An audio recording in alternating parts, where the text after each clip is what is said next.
अस्सलाम वालेकुम dear students, welcome to GS academy. आज हमारे पास यूनिट 16 इलेक्ट्रोमैग्नेटिज्म का एक नया टॉपिक जो आपके पास current carrying coil in a magnetic field के बारे में ही फर्दर हम डिस्कशन करेंगे, जो कि पिछले लेक्चर में आप देख चुके हैं, जिसके अंदर हमने देखा था कि आपके पास अगर किसी मैग्नेटिक फील्ड में अगर किसी कंडक्टर को प्लेस किया जाता है तो एक्चुअली उसके ऊपर कोई ना कोई फोर्स लगती है और वो फोर्स आपके पास जो है वो अट्रैक्टिव भी हो सकती है और एज वेल आपके पास रिपल्सिव भी हो सकती है। और उसके साथ साथ हमने देखा था कि उसकी फोर्स की डायरेक्शन हम किस तरह से फाइंड आउट कर सकते हैं। इस बारे में भी हमने डिस्कस किया था, जिसके लिए हमने लेफ्ट हैंड फ्लेमिंग रूल्स का यूज किया था, जिसकी मदद से हमें पता चला कि आपको किस तरह से फोर्स की डायरेक्शन का पता चलेगा। अगर आपने वो वीडियो नहीं देखी तो आप मेरी वीडियो वो देख सकते हैं। आज के लेक्चर में हम बेसिकली ये देखेंगे कि एक्चुअली अगर कोयल अगर मैग्नेटिक फील्ड में रखी जाती है तो उसके ऊपर जो फोर्स लगेगी वो तो ठीक है, अगर फोर्स लगती है अट्रैक्टिव हो या रिपल्सिव हो, तो उस तरह की फोर्स के ऊपर अगर देखा जाए तो एज ए रिजल्ट हमारा उस फोर्स से हमारा किस हद तक हमारे पास जो है वो बेनिफिट्स हैं हमारे पास, या किस किस तरह से हमारे पास जो है वो फोर्स जो है वो कोयल को मूव करवा सकती है। और उसके साथ साथ हम देखेंगे कि आपके पास अगर मैग्नेटिक फील्ड के अंदर कोयल को रखा जाता है तो उसके ऊपर जो फोर्स लगेगी अगर तो उसके अंदर जो टॉर्क प्रोड्यूस होगा, एक्चुअली वो टॉर्क हमारे लिए किस तरह से बिहेव करेगा। तो स्टार्ट करते हैं आज का लेक्चर। कि आपके पास आज के लेक्चर को स्टार्ट करने से पहले मैं आपसे एक रिक्वेस्ट करना चाहूँगा कि अगर आपके कुछ कॉन्सेप्ट्स जो कि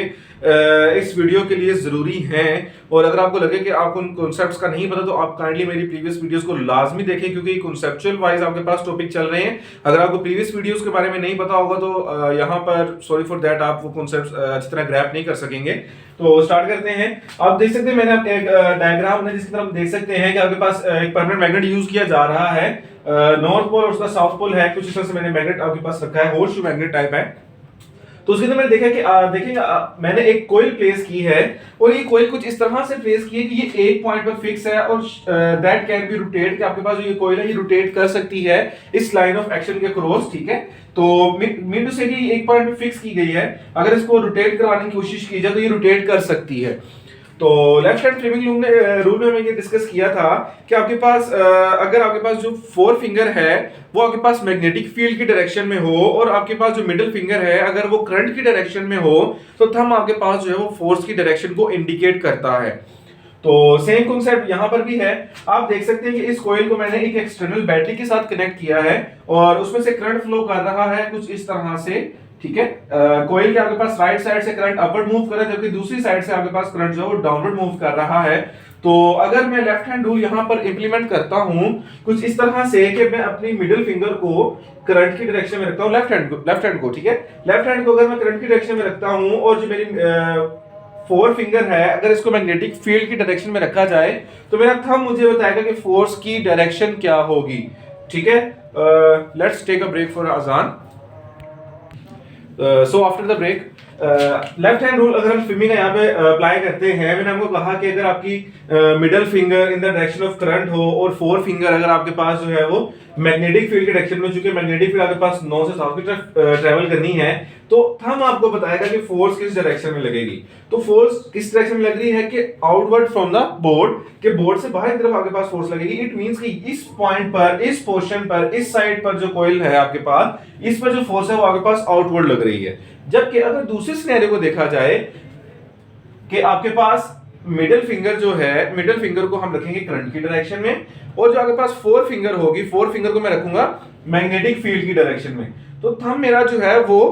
किस डायरेक्शन में पॉइंट करेगा, इनटू द बोर्ड, ठीक है। आपके पास जो थंब है वो इनटू द बोर्ड आपके पास पॉइंट कर रहा है कि यहाँ पर फोर्स जो है वो इनवर्ड लग रही है जबकि यहाँ पर फोर्स आपके पास आउटवर्ड लग रही है। और अगर इस तरह का सिनेरियो आपके पास हो कि अगर कोइल पर एक साइड पर इनवर्ड जबकि दूसरी साइड पे आउटवर्ड हो तो एज ए रिजल्ट आपके पास क्या होगा, एक रोटेशन क्रिएट हो जाएगी, एक आपके पास टॉर्क क्रिएट होगा उस कोइल में, जिसकी वजह से क्या होगा कि आपके पास वो कोइल रोटेट करना शुरू हो जाएगी। और चूंकि हमने कोइल को एक पॉइंट पे फिक्स कर दिया हुआ है सो दैट्स व्हाई आपके पास कोइल में जो है वो रोटेशन क्रिएट हो जाएगी। और यही आपके पास बेसिक कॉन्सेप्ट है एसी जनरेटर का या डीसी मोटर का, जिसके अंदर हमारे पास जो कोइल्स की जो रोटेशन है एक्चुअली उसकी बेस पर हमारे पास करंट का जो इंडक्शन है या करंट से मैकेनिकल वर्क्स को आपके पास जो है वो परफॉर्म किया जाता है। तो देखते हैं आपके पास कुछ इंपॉर्टेंट पॉइंट्स हैं इस टॉपिक से रिलेटेड, जो कि आपके पास क्या कहते हैं, current carrying coil rotates in the magnetic field. अगर किसी भी कंडक्टर में, अगर किसी भी कॉइल में, अगर आपने उस कॉइल को कुछ इस तरह से अरेंज किया है कि आपके पास कॉइल जो वो एक एंड पर फिक्स है, उसे हिंज कर दिया गया है, और उस कोयल को अगर हम मैग्नेटिक फील्ड में रखें, उसके साथ साथ अगर उस कोयल में करंट का फ्लो अगर शुरू करवा दिया जाए, तो एज ए रिजल्ट हमारे पास क्या होगा कि वो कोयल जो है वो रोटेट होना शुरू हो जाएगी। जबकि सेकेंडली वो कहता है direction the force can be find by the left hand Fleming rule. क्या आपके पास लेफ्ट हैंड फ्लेमिंग रूल से हम जो है direction of the force find out कर सकते हैं, क्योंकि ये रूल आपके पास जो है एक्चुअली इससे हमारे पास यहाँ पर करंट की डायरेक्शन, मैग्नेटिक फील्ड की डायरेक्शन और फोर्स की डायरेक्शन, ठीक है, आपके पास करंट, मैग्नेटिक फील्ड और फोर्स की डायरेक्शन आपके पास जो है वो लेफ्ट हैंड फ्लेमिंग रूल से फाइंड आउट की जा सकती है, जिसकी वजह से हमें ये पता चल रहा है कि आपके पास कॉइल के अंदर जो है वो एक टॉर्क क्रिएट हो रहा है, और एज ए रिजल्ट आपके पास कॉइल जो है वो रोटेट होगी। और थर्डली वो कह रहा है कि torque produce in the coil, आपके पास जो टॉर्क है वो इस कॉइल में क्या हो जाएगा, प्रोड्यूस हो जाएगा। सो एज ए रिजल्ट हमारे पास कॉइल जो है वो रोटेट करना शुरू हो जाएगी। तो लेकिन यहाँ पर एक और सिनेरियो है, वो इंशाल्लाह हम नेक्स्ट वीडियो में डिस्कस करेंगे कि ये कॉइल जो रोटेट कर रही है तो कितनी रोटेट करेगी और किस जगह पे जाके जो है ये स्टॉप कर जाएगी, उसके बारे में हम डिस्कस करेंगे इंशाल्लाह नेक्स्ट वीडियो में। अब हम कुछ इसके इंपॉर्टेंट फीचर्स को डिस्कस कर लेते हैं कि किस तरह से हमारे पास जो कॉइल की रोटेशन है वो इंक्रीज की जा सकती है, कि किन फैक्टर्स को अगर हम इंक्रीज या डिक्रीज करें तो क्या इंपैक्ट पड़ेगा फोर्स के ऊपर। तो जरा उन फैक्टर्स को भी डिस्कस कर लेते हैं। सो स्टूडेंट्स, आप देख सकते हैं मैंने आपके सामने कुछ इंपॉर्टेंट फैक्टर्स राइट डाउन किए हैं, जिसकी बेस पर हमें फोर्स के जो इंक्रीमेंट है उसके बारे में डिस्कस किया जा सकता है या उसे कंसीडर किया जा सकता है। अगर आपके पास फोर्स, अगर आप रिक्वायर करना चाहते हैं कि आपके पास जो फोर्स है वो ज्यादा हो जाए, तो हमें कुछ इन फैक्टर्स का ख्याल करना पड़ेगा।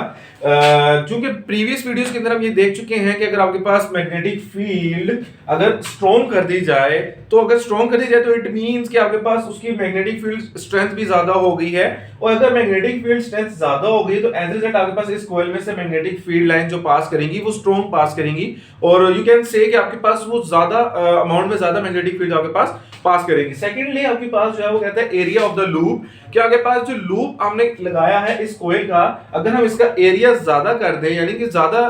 बड़े एरिया वाला लूप अगर हम यूज करें, तो उसमें से करंट जो होगा वो ज्यादा पास करेगा, और एज ए रिजल्ट आपके पास जो है वो फोर्स कॉइल पर ज्यादा लगेगी। थर्डली आपके पास जो है अमाउंट ऑफ द करंट है, कि अगर आपके पास जो आउटपुट सोर्स आपने जो बैटरी लगाई हुई है, अगर आप इसकी करंट ज्यादा कर देंगे, तो एज ए रिजल्ट किसी भी कंडक्टर में से जब आपके पास करंट फ्लो करता है तो उसमें आपके पास मैग्नेटिक फील्ड क्रिएट होगी। तो यहाँ पर भी कुछ यही बात है कि अगर आप सोर्स पर जो आपने बैटरी लगाई हुई है, अगर इसका आप बैटरी के वोल्टेज या अमाउंट ऑफ करंट अगर आप ज्यादा कर देंगे, तो आपके पास मैग्नेटिक फील्ड उतनी ज्यादा स्ट्रॉन्ग क्रिएट होगी, और एज ए रिजल्ट आपके पास जो फोर्स है ऑन द कॉइल वो भी आपके पास क्या हो जाएगी, इंक्रीज हो जाएगी।